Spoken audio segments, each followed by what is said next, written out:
कसले गर्यो तपाईँको यस्तो हालत? जङ्गे के भयो?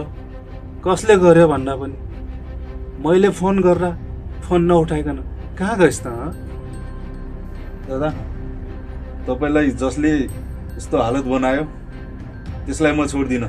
त्यसको नाम मात्र भन्नुहोस्।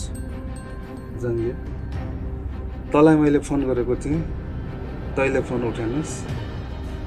त्यही टेन्सनले गर्दा मैले अलिकति खाएर बाटोमा आएको थिएँ। पछाडिबाट कसले हान्यो आँखै रमिलो भयो। मान्छे त देखेँ तर चिन्दै सकेँ। अनि दादा, यत्रो चोट लागेको छ, कसैलाई पनि नभनिकन आइज भन्नुभयो। झन् अरूलाई भन्नुपर्ने। अनि झ्याब्लेले कुताई खायो भनेर आफ्नै बेजत गरेर हिँडौँ त जङ्गे? हिजो मलाई हान्यो भनेर सबैले थाहा पायो भने मेरो इज्जत कहाँ रहन्छ र जङ्गे? अनि मसँग को डराउँछ?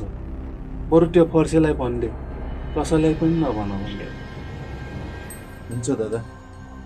हुन्छ भन्ने होइन, अहिले गएर भनिहाल। हुन्छ दादा, म गएर भनिहाल्छु। अनि तपाईँले साँच्चै चिन्नु भएन कसले हान्यो भनेर? टाउकोमा यत्रो चिरपटले हान्दा मैले आकाशको तारा देखेँ। के को मान्छे देख्नु नि? तँलाई लागेको भए थाहा पाउँथिस्। तर मलाई यकिन चाहिँ के छ भने मलाई हान्ने एकजना मात्रै थियो। कतै त्यो फुलकुमारी त गरिन दादा? फुलकुमारी होइन, मैले गाली गर्दाखेरि फुलकुमारी मेरै अगाडिबाट पाएको थियो। त्यत्तिकै बेला पछाडिबाट कसैले आएर मलाई हानेको थियो। अनि को होला त दादा त्यो तपाईँलाई यसरी हान्न सक्ने आँट भएको? खै को हो? मलाई थाहा पाएको दिन टाउको झोलामा जू खोलामा पुऱ्याइदिन्छु त्यसको। हो नि दादा, त्यसलाई कहाँ छोडिन्छ र? जहाँ त गइहाल, फर्सिँदा पनि भन्नु। हुन्छ दादा, म जान्छु। आफ्नो ख्याल गर्नु है।